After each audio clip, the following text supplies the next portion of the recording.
Buenos días y bienvenidos a todos.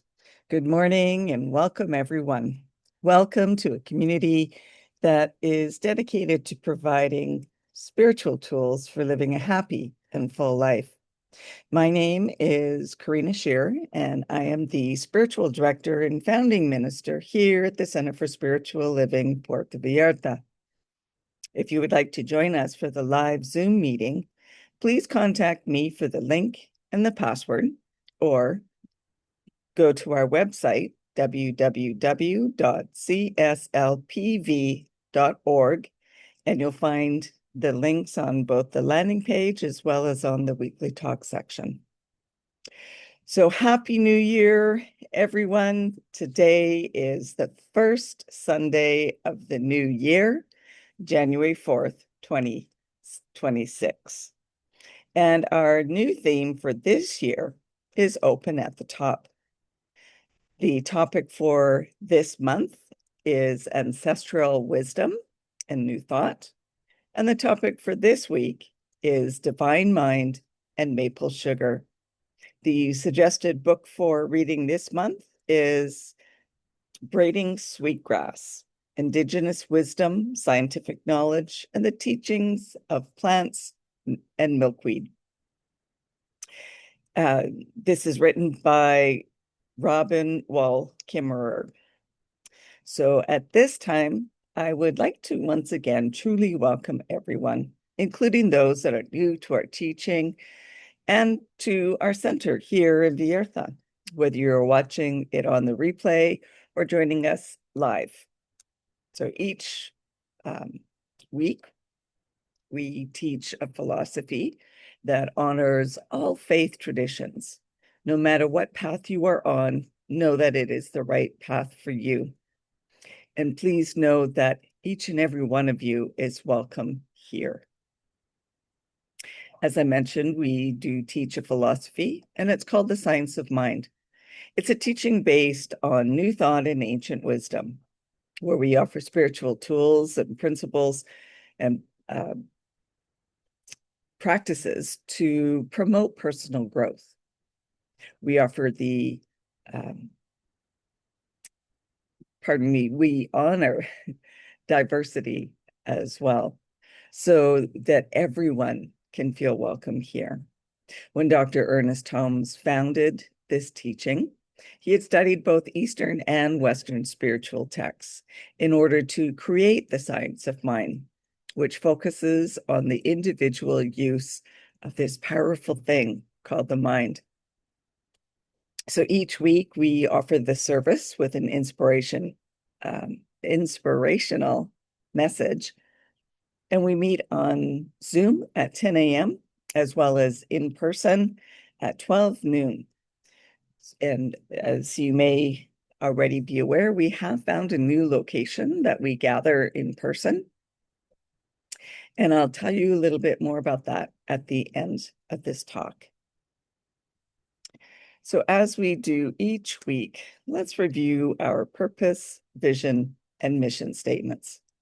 We have a grand purpose here each week, and that is to awaken and celebrate diversity and to love and serve our community. We do this by means of our vision, creating the life you desire.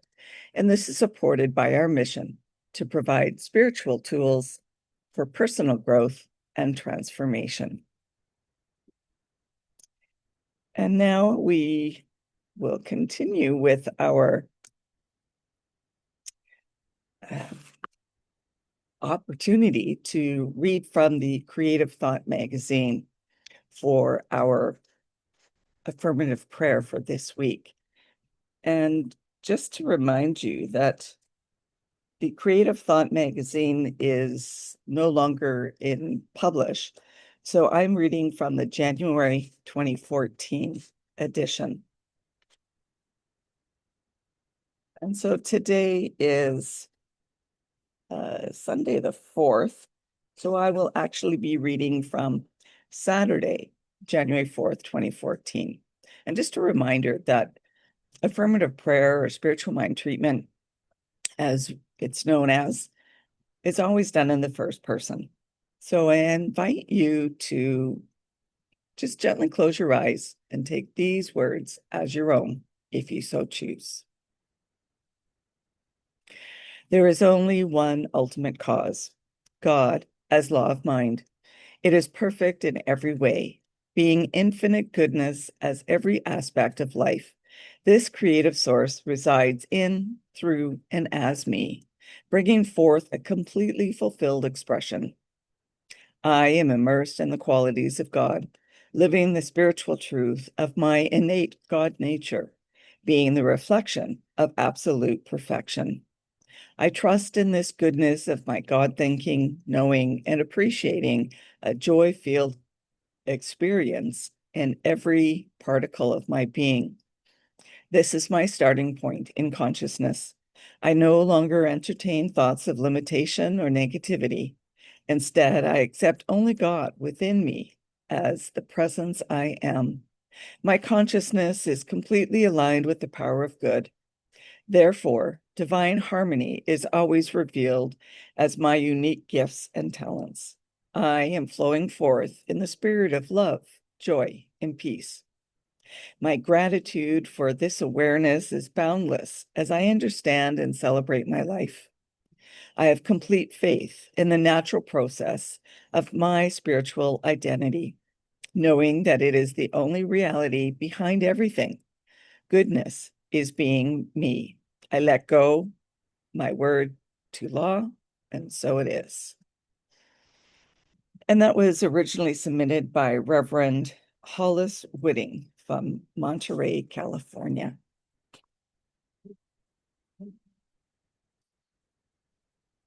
And so I'd like to start with this quote from Ernest Holmes.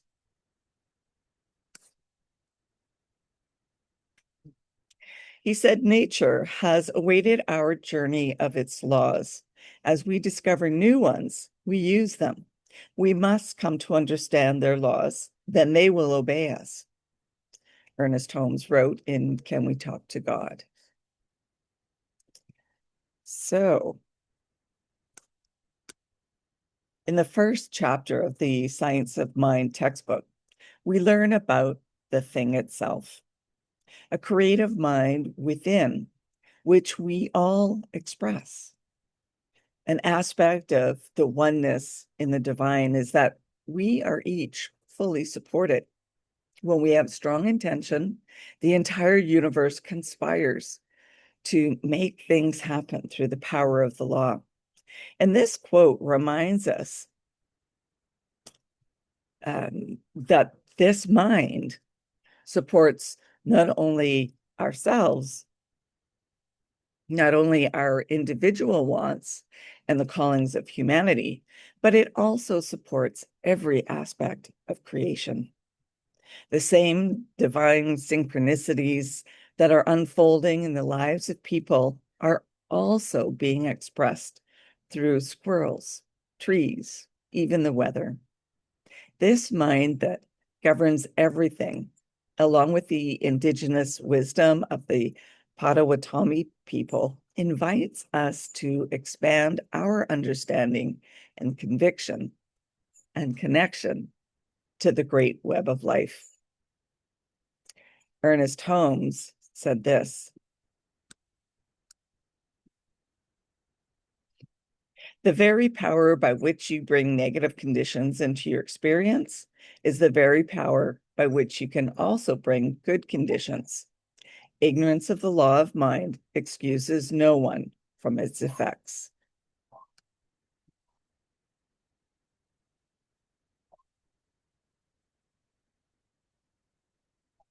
So in the first chapter of the Science of Mind, it's about the thing itself. And it introduces us to God as the one mind of which we are all part. And now you can exchange the word God for any number of other words that you choose: divine, oneness, source, the thing itself. Each person is an individualized expression of this mind. And as we think thoughts and feel emotions, the law of mind responds by reflecting those intentions back to us. So, in this way, the universe supports us, conspiring for our good, rearranging the world and creating synchronicities to make a way for our intentions. Engaging the law of mind is a natural process, as we've been doing it all our lives with every thought. We can choose to use the law more intentionally through thoughtfulness about what we are thinking, feeling, and believing. And most importantly, know that the law works equally for everyone. It doesn't play favorites. In The Science of Mind, Ernest Holmes wrote this: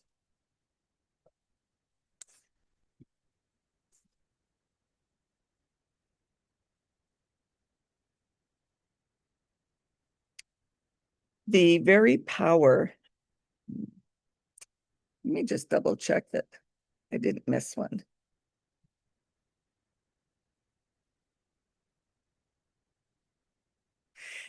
Okay.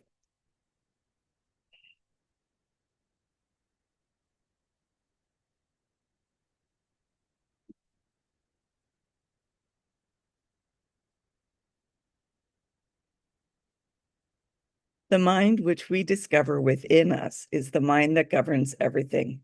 This is a thing itself, and we should recognize its simplicity.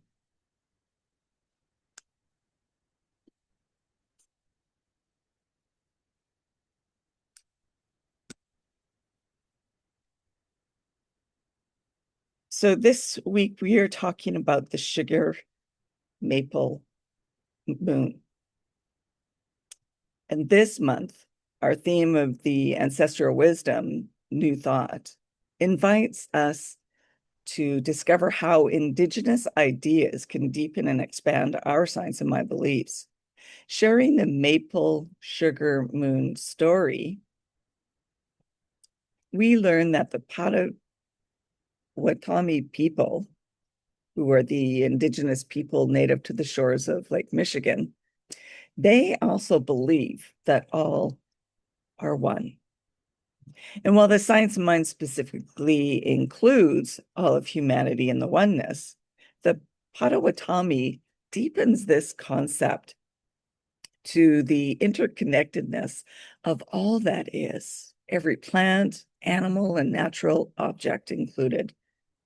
And this worldview is reflected through compassionate, generous, and respectful relationship with every resident of Turtle Island, the name for North America.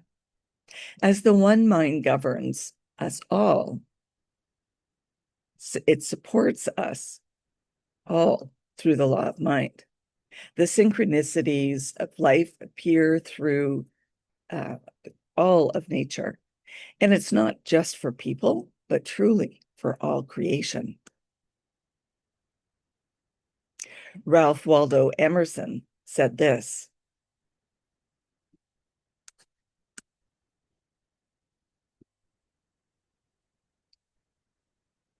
adopt the pace of nature. Her secret is patience.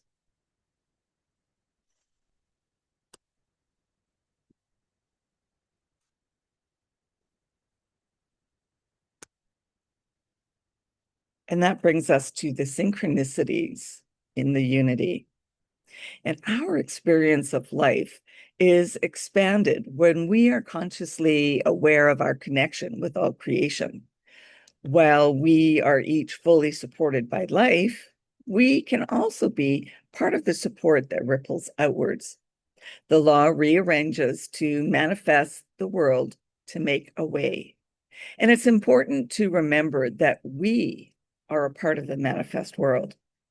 We can choose to partner with the universe in supporting all who live on it and with us on Turtle Island, from the vulnerable plant life to the health of the water It invites us to ask questions like, how do I experience being part of all creation? And how am I being a point of synchronicity for all life? So here's the story of the maple sugar moon. It said that the Potawatomi learned to make maple sugar from the squirrels. Late winter, when the caches of nuts were depleted, squirrels take to the treetops and gnaw on the branches of sugar maples. Scraping the bark allows sap to exude from the twig, and the squirrels drink it. But the real goods come from the next morning, when they follow the same circuit they made the day before, licking up the sugar crystals that formed on the bark overnight. Freezing temperatures cause the water in the sap to sublimate, leaving a sweet crystalline crust, or like a candy or a rock candy. So sugaring is a practice of patience, waiting for all the elements to align to create something magical. For the sap to run, you need a combination of warm days and freezing nights. Warm is a relative term, 35 to 40 degrees Fahrenheit, so that the sun thaws the trunk and starts the flow of the sap inside. Bingo! The sap drops from the spiles, the spouts, purists pound into the trees to let the sap drop into their metal buckets. Gathered in huge tubs, the water at the top of the sap freezes overnight, and the ice is removed each morning. And night by night, the sap becomes more concentrated. And everyone, the people of the trees, the weather, even the squirrels, each has a part of the oneness to create the wonder that is maple sugar. And this, of course, is the story told in Braiding Sweetgrass by Robin Wall Kimmerer. And this is a quote by Henry David Thoreau.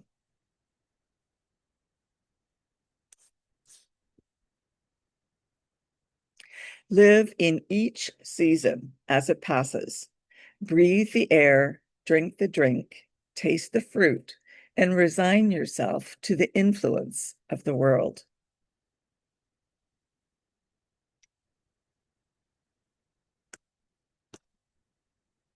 So yes, it's important to take in the food supplies that nature provides during the season that you're currently living in. So eat apples during apple season. Eat apricots in apricot season. Eat fresh tomatoes off the vine during the summer and the harvest season. And it carries on. So just recognizing what food is most abundant in which season, and eat those when they are so abundant, to be in sync with the seasons and your body. So in conclusion, as we connect with this core tenet of science of mind, we are invited to remember that in this oneness, we are all people, indeed, all inhabitants of life. Oneness is with allness. All of us are part of that oneness. With our thoughts, beliefs, and actions, we use the law in co-creation. In addition to our own experience, our choices impact our world and all who call it home. So remember to create with the good of all in mind. And reflect on this during the coming week. Reflect on your connection with the natural world. How do you experience your oneness with all of life? And how can you expand your awareness of the diversity of creation all around you? Things to ponder. And I'll leave you with this final quote from Sri Aurobindo.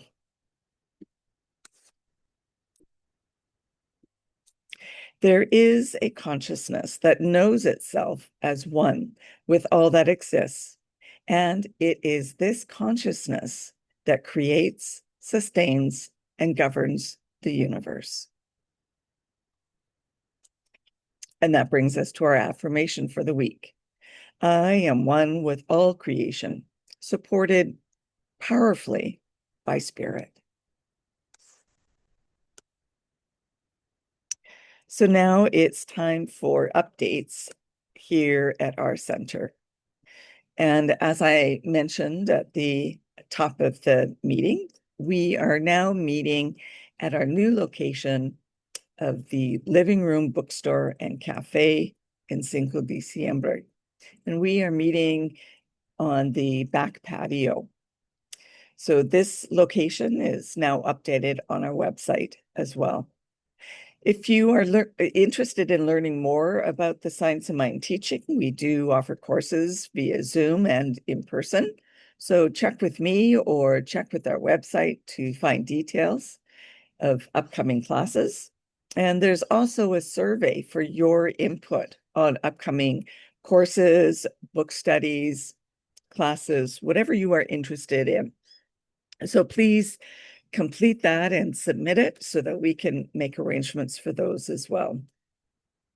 And if you would like to have a one-on-one connection for spiritual mind treatment, please connect with me so we can arrange that either in person, via telephone, Zoom, Messenger, however you want.